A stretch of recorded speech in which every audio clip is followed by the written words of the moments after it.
Assalamualaikum warahmatullahi wabarakatuh. Waalaikumsalam warahmatullahi wabarakatuh. Welcome everyone. Welcome to this video. This talk about podcast. In this session we're gonna talk about technology. My name is Edyana Putra. My name is 1925 to 15. I'm from class 19 to C13. And this is our guest. Please, my guest, introduce yourself. Hello, let me introduce myself. My name is Ahmad Danu. I is college University Bina Sarana Informatika, and my name is 1925 and this is make a podcast to my friend Iskani.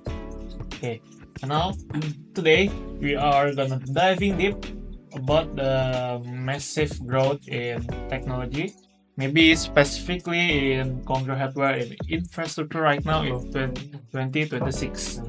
While software maybe usually gets all the headlines, now it runs to the massive breakthrough happening in the backend architecture and physical components. Okay, to help us break down what actually changing about how computer process data this year. We have a technology guest that gonna tell us about technology. Okay. Now let's jump straight into the technology. Okay.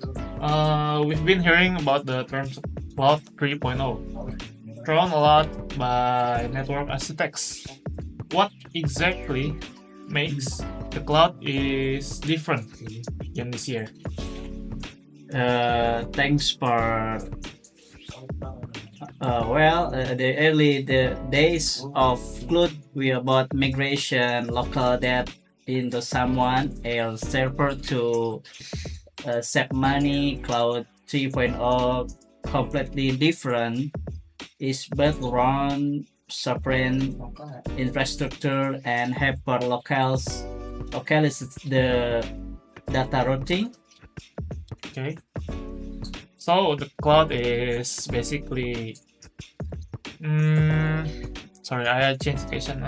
Is that because of modern privacy regulations and data complex? Like I see so many countries like USA, Indonesia have different terms about technology and their data privacy, right? Yeah. Exactly, global companies can no longer just throw their user data into one massive centralized public cloud data center halfway across in the world. 2026 data has to be processed regionally or even local using edge computing data center to ensure low latency and complete with strict local laws. Oh, okay. So the cloud is basically becoming much more distributed and decentralized, right? Precisely, it's closer to the user than it has ever been, which means faster times for apps and much like to control over data boundaries. Oh, okay, I see. Now, speaking of security and tight controls, let's talk about the data protection, the user data. Yeah. So, cyber threats in 2026 has become incredibly sophisticated. How is hardware adapting to protect data in 2026?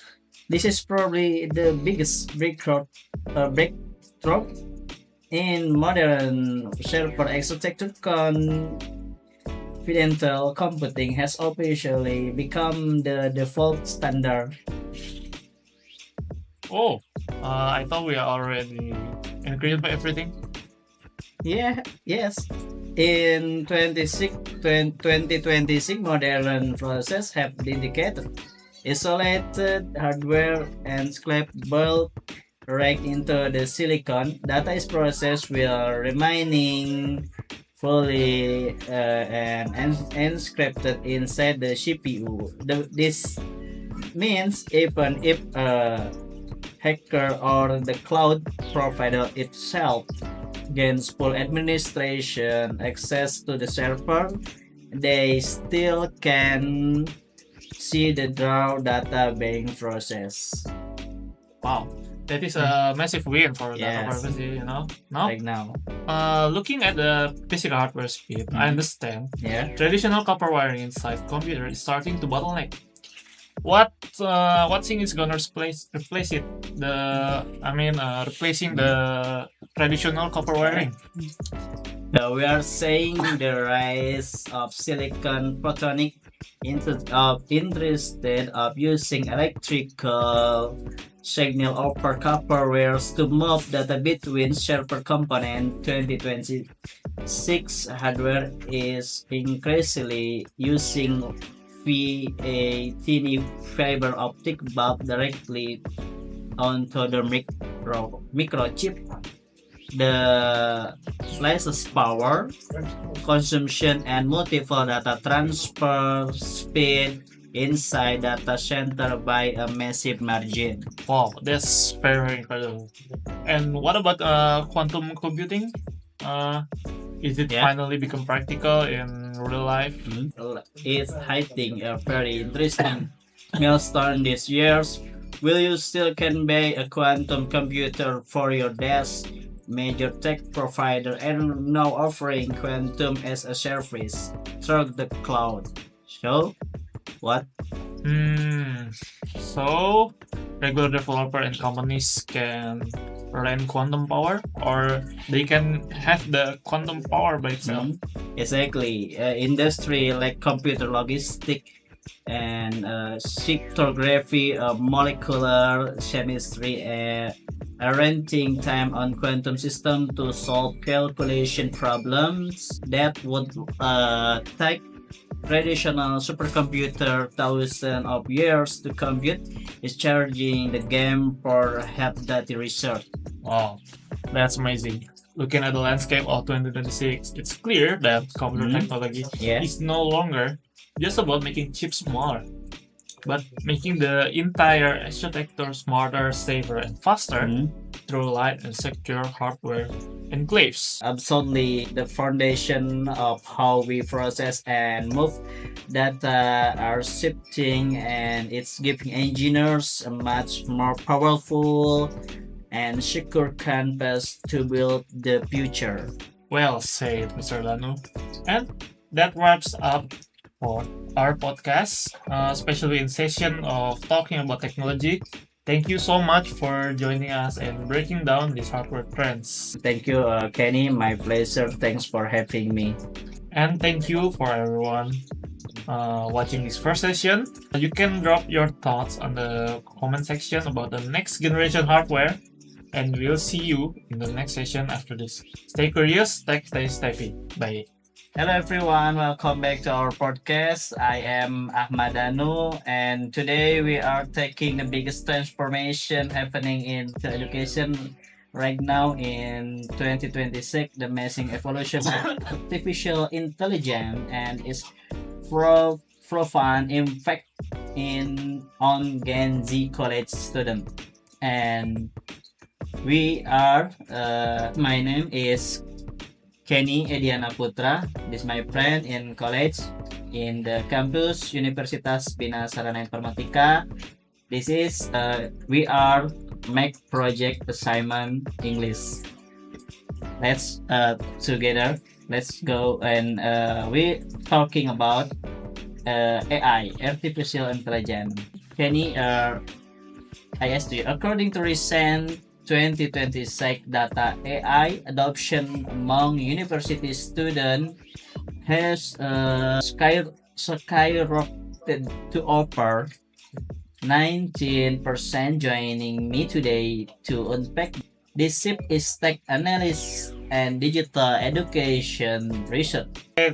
Thanks, Mr. Danu. Glad to be here. And let's talk about AI. In 2026, the conversation has completely changed. We've officially moved to AI adoption, asking if students use it to AI Gen Z, looking at how Gen Z is using to reshape how they learn and prepare for a very fluid job market.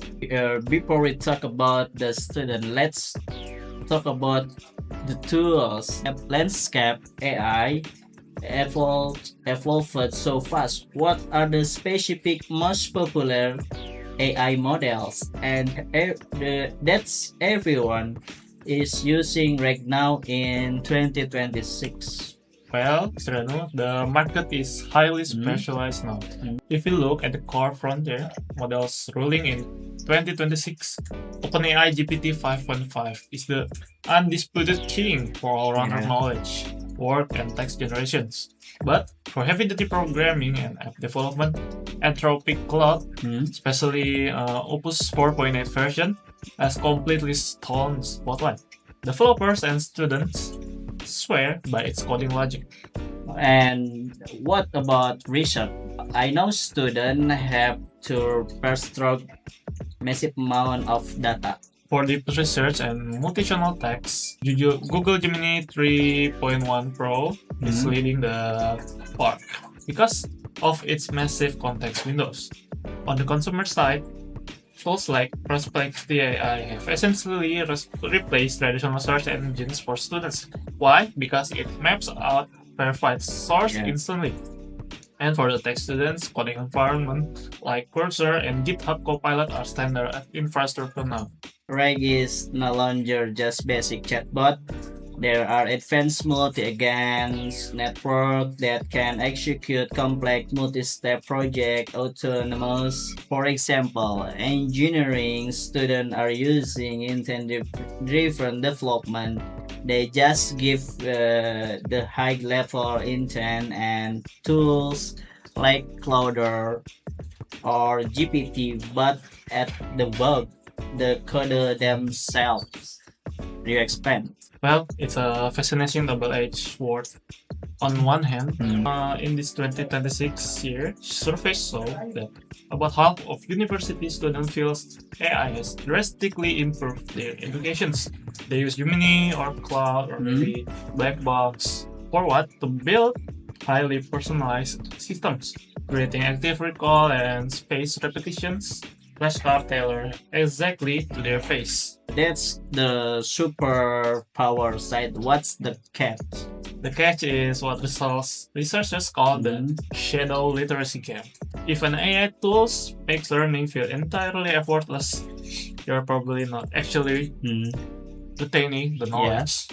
There's a fine line between using AI to clear administrative hurdles and AI to do actual thinking for you. I imagine there's also a lot of anxiety around academic integrity. Yes, you're very right. It's very huge anxiety. Over 50% of Gen Z college students report feeling terrified of being wrongly accused of cheating by faulty AI instructors. Even when they're only using Perplexity or ChatGPT legitimately for brainstorming, it's forcing universities to change how they assess students, moving away from traditional essays toward oral defense and real-time problem solving. You can just grade the final text if a GPT 5.5 can generate it in 5 seconds. Now, looking ahead, there's Genji. Students are graduating and entering the 2025 profess. How is this shaping their career expectation? Gen Z is entering a market where roughly 37% of entry-level tasks are automated. Routine execution is always handled by AI agents. So, human roles are shifting toward quality assurance, oversight, and strategic intent. Because of this, young professionals are prioritizing continuous learning and strict work-life balance. They know skill commoditize incredibly fast right now. So, they want employees who provide continuous AI upskilling. Incredible insight. It turns out the tribe in 2026 Genji doesn't just need to learn how to farm, they need to double down on what makes them uniquely human. Artificial judgment, strategic vision, and adaptability. Exactly. AI can handle mechanics, but only human can provide the meanings. Thank you, Kenny. Well said. Thank you so much for joining today and breaking down the fetal evolution. Thanks for time in podcast my project in English today. Yeah. Thank you for having me to the too, Mr. Danu. Yeah. Thank you for all listeners. Right now we must balancing like using AI like Claude GPT or Gemini in your studies. We must maintain like we must study by ourselves, not always using AI repetitively. How about you guys? How about your balancing using AI? Let us know in the comment section below. Until next time, let's always stay curious and stay tech savvy. See And you. we'll see you in the next project assessment. See you. Bye, guys.